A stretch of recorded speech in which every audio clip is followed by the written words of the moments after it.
ఓం శ్రీరామచంద్ర పరబ్రహ్మణే నమః. ఓం నమో వశిష్ఠ విశ్వామిత్ర వ్యాస వాల్మీకి సుఖాదిభ్యః.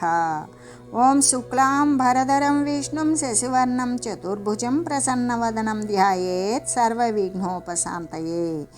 ఓం నమో బ్రహ్మాదిభ్యో బ్రహ్మ విద్యా సంప్రదాయ కర్తృభ్యో వంశ ఋషిభ్యో మహద్భ్యో నమో గురుభ్యః. ఓం శ్రీరామో రామభద్రశ్చ రామచంద్రశ్చ శాశ్వతః రాజీవలోచన శ్రీమాన్ రాజేంద్రో రఘుపుంగవః. శ్రీ యోగ వాసిష్టము నిర్వాణ ప్రకరణము పూర్వార్ధము. అయితే శ్రీ వశిష్ఠ గురుదేవులు ఏమని చెప్తూ ఉన్నారు అంటే, ఓ రామచంద్ర, నీవు స్థిర బుద్ధి కలిగి ఉండు, మూఢత్వం కూడా లేనివాడవయ్యే ఉండు. అలా ఉన్నట్లయితే యథాప్రాప్తములైనటువంటి కార్యాలను చేసేటువంటి భగీరథ మహారాజులాగానే, భగీరథుడు అని ఒక రాజున్నాడు. ఆయన కూడా ఆయనకు లాగానే దుస్సాధ్యమైనటువంటి వస్తువు కూడా నీకు సిద్ధిస్తుంది. ఆయన ఎవ్వరికీ సాధ్యము కానటువంటి వస్తువును సిద్ధింపజేసుకున్నాడు. అలాగనే ఓ రామచంద్ర, కోసల వంశ తిలకుడకు భగీరథుడు అని ఒక రాజున్నాడు కదా. అతడు పరమ ధార్మికుడు. సముద్రముతో కూడినటువంటి, సముద్రమే హద్దుగా కలిగినటువంటి పృథివీకంతటికీ కూడా రాజు ఆయనే అయ్యున్నాడు. అతడు ఒకసారి ఏకాంతమును ఉండి ఇలా చింతించసాగాడు. ఏమని? ఈ జగత్తు యొక్క యాత్ర ఎంత అసాధారణమైనది, ఎంత అసమంజసమైనది, ఎంత ఉద్వేగంతో కూడుకొని ఉన్నది. మరి అదే పగలు అదే రాత్రి, మళ్ళీ కూడా అదే పగలు అదే రాత్రి, మరలా కూడా ఆదాన ప్రధానాలే, అది ఇచ్చిపుచ్చుకోవడం, అదే పగలు అదే రాత్రి, అవే కార్యాలు అనేక మారులు అనుభవింపబడి రసహీనమైనటువంటి ఫలమే కలిగినది. అటువంటి కార్యాలనే చేయబడుచు ఉన్నట్లుగా ప్రాణులకు గోచరిస్తూ ఉన్నప్పటికీ కూడా మరి అది అపూర్వమైనది, వాటికంటే కూడా ఇంతకుముందు లేనటువంటిది, పరమ పురుషార్థ రూపమైన మోక్ష స్వరూపము అనేటువంటిది ఇది కాదు కదా అని చెబుతూ, ఏదీ లేదు, అన్నీ అవే విషయాలు, మోక్షానికి సమానమైన విషయాలు ఏవీ లేవు ఇందులో. అదే పగలు అదే రాత్రి, అవే కార్యాలు, అదే తినడం అదే పడుకోవడం అదే లేవడం, చేసి చేసి చూసి చూసి విసుగు జనించేటువంటి ఈ చేసిన కార్యాలే చేయబడుచు ఉన్నట్లుగా ఉన్నా ప్రాణులకు మాత్రం గోచరించుచున్నదేమో ఇష్టముగా, కానీ ఇందులో క్రొత్తది అనేటువంటిది లేదు. పరమ పురుషార్థ రూపమైనది ఏదైనా ఉన్నదా? అది లేదు. ఈ ప్రపంచమును దేనినైతే పొందినట్లయితే ఇంకా పొందదగినది అనేది మిగిలికుండా ఉంటుందో దానికోసమే, అంటే దాని కొరకైనటువంటి కర్మ మాత్రమే ఉత్తమమైనటువంటి కర్మ. కానీ తక్కిన క్రియలన్నీ కూడా విషూచికయే, అంటే దుఃఖాలనే ఇస్తుంది, దుఃఖ ఫలదాయకమే అని నేను అనుకుంటూ ఉన్నాను. విషయ సేవన రూపమైనటువంటి ఆ పాచిపోయిన, అంటే ఆ దుష్టకర్మనే బుద్ధిహీనుడైనటువంటి వాడు, మూఢుడు, అజ్ఞాని మాత్రమే మరలా కూడా అదే చేస్తూ బాలునిలాగా సిగ్గును పొందడం లేదు. తెలివి కలిగిన వాడు ఎప్పుడూ కూడా అలా చేయడు కదా అని చెబుతూ, అధైకదో ద్విగ్నమనః కదాచిత్రితలం గురుం ఏకాంతం సంస్మృతిర్భీతః సమపృచ్ఛద్ భగీరథ. ఆ తర్వాత ఒక రోజున ఆ నరపతి అయినటువంటి ఆ భగీరథుడు, అంటే ఆ మహారాజు ఏం చేశాడు అంటే, సంసారము అనేటువంటి భీతి పడ్డాడు. అంటే అదే శరీరం, అదే మళ్ళీ రావడం మళ్ళీ పోవడం, మళ్ళీ రావడం మళ్ళీ పోవడం, అదే ఆకలి అవే కార్యాలు, అదే పగలు అదే రాత్రి. ఇటువంటిది శరీరాలు పోతే మళ్ళీ వచ్చిన శరీరంలో కూడా ఇవే కార్యాలు. కాబట్టి ఇటువంటి సంసారము అంటే మరొక శరీరము, చస్తే పుడతాము, పుడితే ఇవే కార్యాలు చేయాలి, మళ్ళీ పోవాలి అనేటువంటి భయము చేత ఆయన అత్యంత భయముతో ఉద్విగ్నుడే అయ్యాడు. అయ్యి ఇంకా ఆయన యొక్క గురువుని అయినటువంటి త్రితలుడు అనేటువంటి గురువు దగ్గరకు చేరాడు. ఎలాగంటే ఈ ప్రకారంగానే చింతన చేశాడు కదా. ఆ తర్వాత మరి కొంతకాలానికి దుఃఖముతో నిండిపోయినటువంటి చిత్తము కలిగిన వాడే సంసారము పట్ల మహాభయాన్ని పొందాడు. పొంది భగీరథుడు ఒకనాడు తన గురువైనటువంటి త్రితలుడు ఆయన దగ్గరకు చేరాడు. చేరి ఈ విధంగా అడుగుతూ ఉన్నాడు. ఏమని? ఓ ప్రభు, మేము సారశూన్యలమైనటువంటి, ఎలాగంటే భగీరథుడు అడుగుతూ ఉన్నాడు, అంతఃశూన్యాసు సుచిరం ప్రమత్ సంసార వృత్తిషు అరణ్యానీషు చైతాసు భృశం ఖిన్నా వయం విభో. ఓ ప్రభు, ఓ దేవా, మేము ఇలా సారము లేనటువంటి సారశూన్యములైనటువంటి ఈ సంసార వ్యవహారాలు అనేటువంటి అరణ్యాల యందు పెక్కుగా లెక్కకు మించి తిరుగులాడుతూ మిక్కుటమైనటువంటి దుఃఖాన్నే పొంది ఉన్నారు. అయితే రాగము కానీ ద్వేషము కానీ మొదలైనటువంటి వృత్తులకు లోబడిపోయి దాని సంబంధాలైనటువంటి ఈ మంచి పనుల ద్వారా స్వర్గము, చెడు క్రియల ద్వారా నరకము, మంచి చెడుల మేలు కలయికతో మనుష్యలోకాలను అరణ్యం లోకాలు అనేటువంటి ఈ యొక్క అడవులు పట్టుకొని తిరుగాడుతూనే ఉన్నాము. అంటే స్వర్గ నరక మనుష్యలోకాలలో పొందుతూనే ఉన్నాము. జరామరణ మోహాది రూపాణం భవకారిణాం భగవత్ సర్వ దుఃఖానాం కథమంతః ప్రజాయతే. ఓ మహనీయ, ఓ మహాత్మా, ఈ సంసారానికి కారణములు, అసలు ఈ సంసారం రావడానికి హేతువులేంటి? ఈ యొక్క జరా మరణము అంటే ఈ ముసలితనము, మరణము మొదలైనటువంటి కోరికల యొక్క మోహాల యొక్క ఆకృతితో కనబడేటువంటివి ఇవన్నీ కూడా మరి దుఃఖాలే అయి ఉన్నాయి. ఈ దుఃఖాలు ఎలా ఉపశమిస్తాయో నాకు తెలియజేయండి అని అడుగుతూ, ఓ మహనీయ, ముసలితనము, మరణము, మోహము మొదలైనటువంటి రూపాలు సంసార కారకాలే అయి ఉన్నాయి. ఇవన్నీ కూడా ఏంటి, మళ్ళీ ముసలితనం వచ్చిందా కొన్నాళ్లకు మరణం వస్తుంది. ఆ మరణము అంటే ఈ దేహం వచ్చింది ప్రారంభం, అన్ని కోరికలతో నిండిపోయి మోహాలతో నిండిపోయినటువంటి రూపాలు నశించిపోయినప్పటికీ కూడా మళ్ళీ కూడా శరీరాలు ధరించుకొని వస్తున్నాయి. ఇలా వచ్చిపోయేటువంటి శరీర కారకాలైనటువంటి అయిన శరీరాలను ఉత్పన్నం చేసేటువంటి కారణాలే, ఆ ఉత్పన్నమైన తర్వాత సమస్త దుఃఖాలు ఇవన్నీ కూడా ఎలా తొలగుతాయి అని అడగగా అప్పుడు త్రితలుడు ఇలా చెప్తూ ఉన్నాడు. చిరసామ్యాత్మనోత్తేన నిర్విభాగ విలాసిన రాజన్ జ్ఞేయావబోధేన పూర్ణేన భరితాత్మన. ఏమని అంటే త్రితలుడు ఏమని చెప్తూ ఉన్నాడు, ఓ రాజా, సాధన చతుష్టయ సంపత్తిని గురించుకొని, అంటే ఓ రాజా, నీవు సాధన చతుష్టయ సంపత్తిని గూర్చుకొని శ్రవణము, మననము మొదలైనటువంటి ఉపాయాలను లెస్సగా అవలంబించి వైషమ్యము, విక్షేపరహితము అయినటువంటి సామ్యస్థితి యగు సమాధి యందు అనాది సిద్ధమగు బ్రహ్మరూపమునందు ఆవిర్భవించిన జ్ఞేయ వస్తువేదైతే ఉంటుందో ఆ జ్ఞేయమైనటువంటి ప్రత్యక్తత్వాన్ని గ్రహించాలి. అలా గ్రహించకపోతే, నీవు అలా గ్రహింపగలిగితే నీవు తత్వజ్ఞానమునందు పరిపూర్ణతను పొందగలుగుతావు. ఏమని చెప్తూ ఉన్నాడు అంటే, క్షీయంతే సర్వదుఃఖాని తృట్యంతి గ్రంథయోభితః సంశయాః సమతాం యాంతి సర్వకర్మాణి చానఘ. కాబట్టి ఓ పాపరహితుడా, అప్పుడు ఇలా తత్వజ్ఞానమునందు పరిపూర్ణతను పొందగలిగినప్పుడు దుఃఖాలన్నీ కూడా తొలగిపోతాయి. సంసార గ్రంథులు మళ్ళీ కూడా శరీరాలను ధరించేటువంటి ఏ వాసనాలు అయితే ఉన్నవో అవన్నీ నశించిపోతాయి. సంశయాలు, అనుమానాలన్నీ కూడా చిన్నములైపోతాయి. కర్మలన్నిటి పట్ల కూడా సమత్వ బుద్ధి కలుగుతూ ఉంటుంది అని చెప్తున్నాడు. ఏమని చెప్పాడు త్రితలుడు? పాపరహితుడవు రాజా, సాధన చతుష్టయ సంపత్తి అనేటువంటిది శ్రవణం చేయాల. సాధన చతుష్టయ సంపత్తి అంటే నిత్యానిత్య వస్తు వివేకము. ఇక్కడ నిత్యానిత్య వస్తు వివేకము, మరి ఏహమూత్రార్థ ఫలభోగ విరాగము రెండోది, మూడోది సమాధి షట్క సంపత్తి, నాలుగోది ముముక్షత్వము. ఈ నాలుగింటిని కలిపే సాధన చతుష్టయము. ఆ చతుష్టయము కూడా చతుష్టయం అన్నారా, సంపత్తి, అది ఒక సంపద.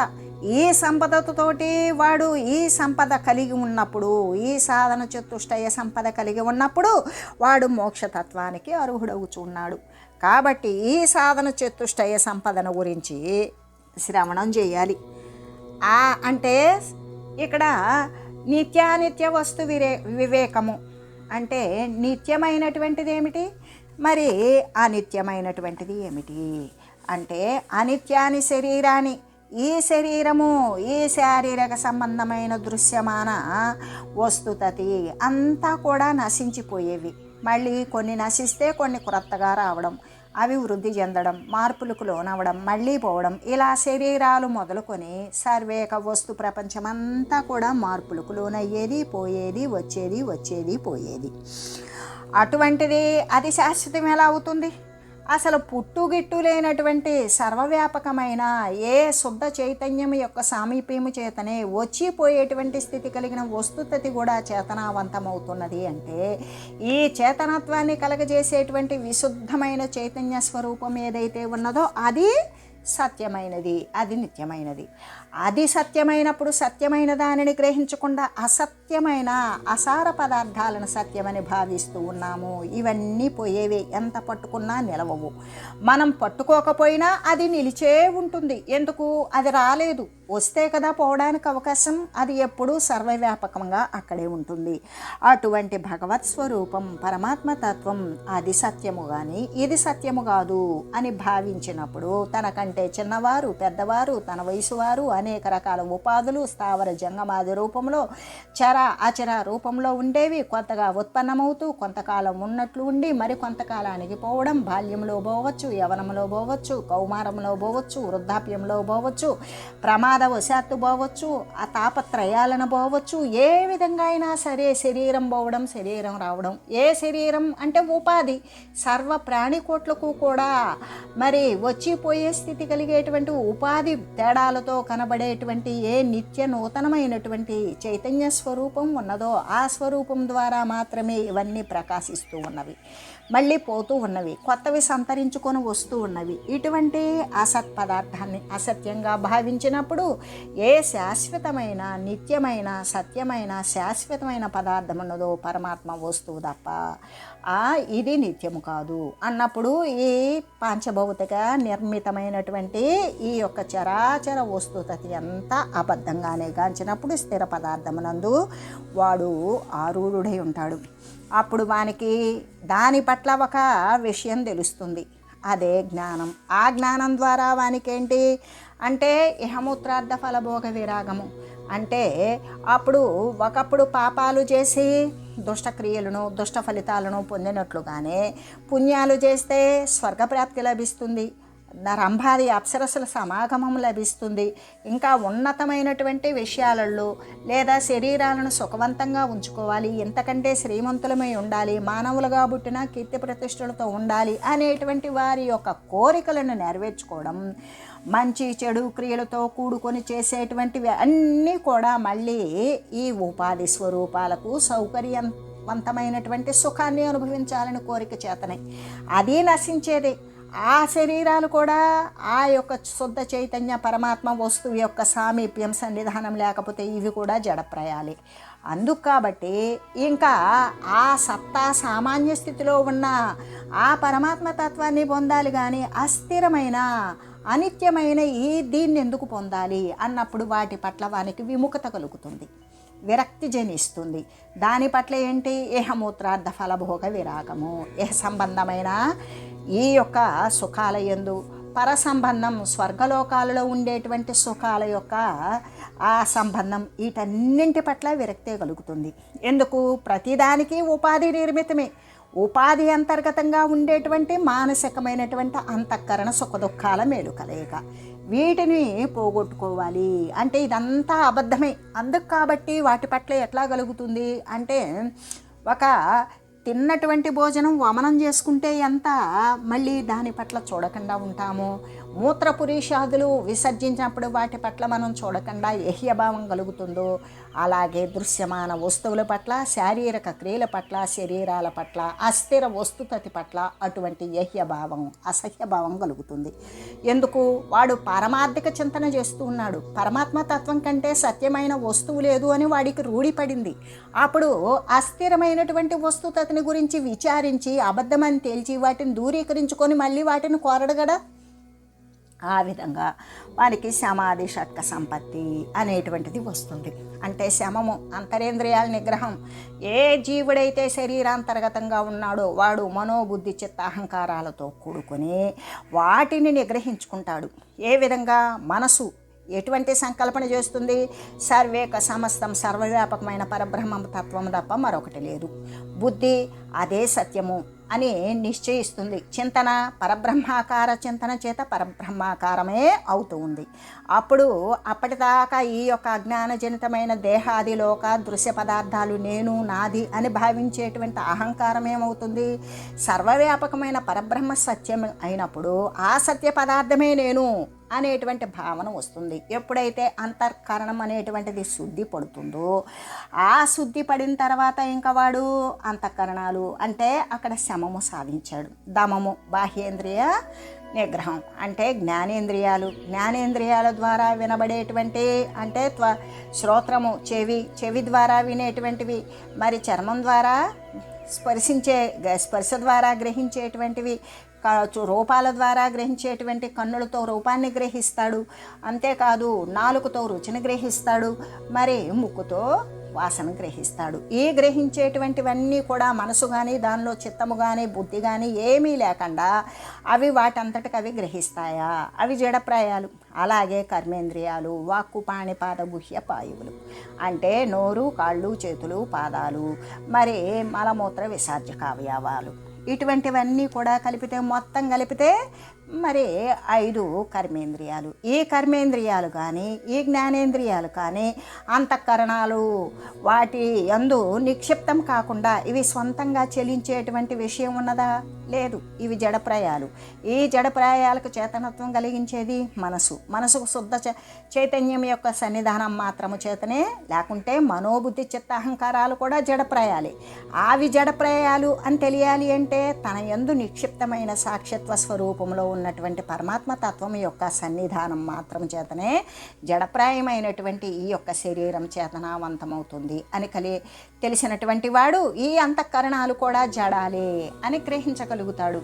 అలాగా శమము, దమము, తర్వాత తితీక్ష. వాడు ప్రతి ఒక్క కష్టానికి కూడా ఓర్చుకుంటాడు, శీతోష్ణాదులకు సహిస్తాడు, మానవమానాలను లెక్క చేయడు. తీవ్రమైనటువంటి కోరిక ఏంటి? పరమాత్మ తత్వాన్ని పొందాలి అనే భావనతో ఉంటాడు.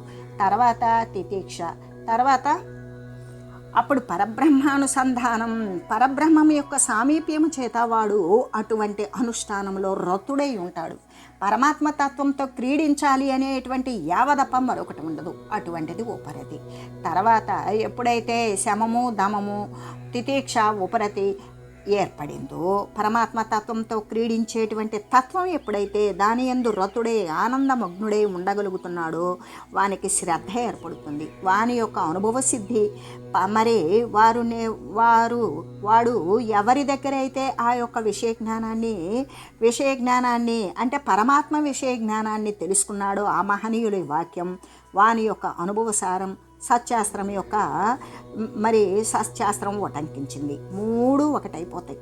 ఒకటైపోయినప్పుడు ఆ శ్రద్ధతో చేస్తాడు, మహనీయులను అనుసరిస్తాడు, సత్శాస్త్రాలను అధ్యయనం చేస్తాడు, వాడు అనుభవాన్ని సాధిస్తాడు. అటువంటి శ్రద్ధతో చేసినప్పుడు ఈ 3 ఏకాభిప్రాయానికి వచ్చినప్పుడు మనసు సమాధాన పడిపోతుంది. శాశ్వతమైన పరబ్రహ్మతత్వము తప్ప మరొకటి లేదు అనే భావన ఏర్పడుతుంది. ఆ భావనతో వాడు వాని కోరికలు అప్పటికే నశించిపోతాయి, మోహం క్షయించిపోతుంది, మోక్షం చెందాలి అనే భావనతో నిండిపోయి ఉంటాడు. ఆ మోక్షతత్వాన్ని గురించి పాటుపడేటువంటి స్థితి ద్వారా ఇంకా అప్పుడు ఇటువంటి సాధన చేతు ఈ మోక్షతత్వాన్ని పొందాలి అనుకున్నటువంటి వాడు ఏం చేస్తాడు అంటే మహనీయుల ద్వారా ఒక సద్వస్తువును గురించి, సద్వస్తువు అంటే సార వస్తువు, శాశ్వతమైన వస్తువు, మంగళకారకమైన వస్తువు, మరి సర్వజీవులకు కూడా కళ్యాణకారకమైనటువంటి వస్తువు, అంటే వాని యొక్క స్వస్థానమునందు స్వస్థపరిచేటువంటి వస్తువు ఏది అంటే పరమాత్మ వస్తువు. అటువంటి పరమాత్మ వస్తువును గురించి తెలియజేసేటువంటి మహనీయుల వద్ద వారు అటువంటి సాధు మహనీయుల సమర్థనీయమైనటువంటి వాక్సుధను గురుగుతారు. దానిని శ్రద్ధగా వింటారు, వారి సేవ చేస్తారు. వారు చెప్పేటువంటి జ్ఞానేక రసాన్ని మరి అంత చక్కగా ఆస్వాదిస్తారు. అలా ఇక ఏ విధంగా తయారవుతారు అంటే తదేవ అవలోకయతి, దానినే శ్రద్ధగా వింటారు, విని అదే రకంగా చూస్తారు. తదేవ భాషయతి, అదే మాట్లాడతారు. తదేవ శృణోతి, ఆ పరబ్రహ్మ రసాస్వాదనగానే వింటారు. ఆ విధంగా విని చూసి ఆలోచన చేసి తదేవ భాషయతి, అదే మాట్లాడతారు. అలా ఉండేటువంటి వారు ఇక మంచిగా శ్రవణం చేస్తారు. ఎటువంటి మంచి, తన యొక్క అస్థిరమైన వస్తుతను నశింపజేయగలిగినటువంటి హితం, ఆ హితాన్ని గురించినటువంటి విషయాన్ని శ్రద్ధగా శ్రవణం చేస్తారు. దానిని మళ్ళీ మళ్ళీ కూడా మననం అంటే దాని గురించి ఆలోచన చేస్తూ ఉంటారు. ఆ ఆలోచన చేసిన విషయాన్ని, విన్నటువంటి విషయాన్ని పదే పదే గుర్తుకు తెచ్చుకొని ఆ గుర్తుకు తెచ్చుకున్న ప్రకారంగా దాని ప్రకారం వారు అనుసరణ అనేది మొదలు పెడతారు. అటువంటి ఉపాయాల చేత అంటే శ్రవణ మనన నిధిధ్యాసనము అనేటువంటి ఉపాయాల చేత వారు ఏం చేస్తారు, చిరకాలము నుండి కూడా అభ్యస్తమైనటువంటి నిర్వికల్ప సమాధి అనేటువంటిది, ఏ యొక్క ఆలోచనలు లేనటువంటి సంకల్ప వికల్పాలు రహితమైనటువంటి సమాధి రూప సమత్వాన్నే వారికి పుడుతుంది. అలా పుట్టినప్పుడు ఇంకా ఎటువంటి విభాగరహితమైనది, సర్వవ్యాపకమైనది, ఖండితమైనది లేదు.